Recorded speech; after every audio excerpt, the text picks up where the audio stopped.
58 मुल्क हैं दुनिया में इस्लामी, किसी एक में मुझे वो दीन हक दिखाओ लाके जो मोहम्मद रसूलुल्लाह ने हमें दिया।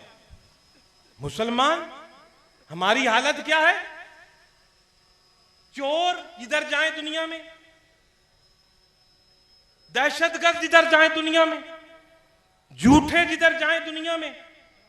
मेरे मोहतरम दोस्तों, गौर करो इस बात पर, ये क्यों ये ताने हमें पड़ते हैं? वो कौम जो अपना कोई मसला खुद हल नहीं कर सकती, दीन हक के बावजूद छोटे छोटे मसाइल के लिए दूसरी कौमों पर नजर। कश्मीर हल हुआ 72 साल से, फलस्तीन हल हुआ कई सालों से।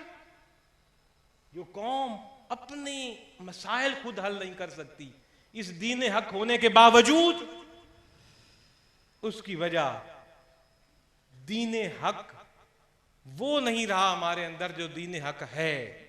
सिर्फ चंद इबादतें लेकर हम फिरते हैं।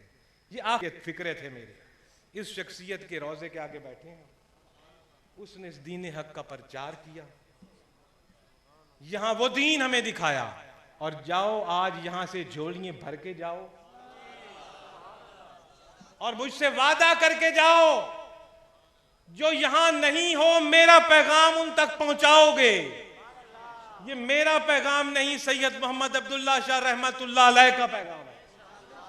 जाओ एक दूसरों को माफ कर दो, अगर इज्जत लेनी है तो जाओ रब की राह में माल खर्च करो, अगर दौलतमंद बनना है। दीन हक पर कायम हो जाओ और इस्तिकामत इख्तियार करो उस रास्ते में। अगर कोई मुसीबतें आए तो सब्र इख्तियार करो। इस दुनिया में भी नफे में रहोगे, कब्र में भी नफे में रहोगे, आखिरत के दिन भी नफे में रहोगे। अल्लाह रब्बुल इज्जत हमारा यहाँ आना बैठना सुनना सुनाना कबूल फरमाए।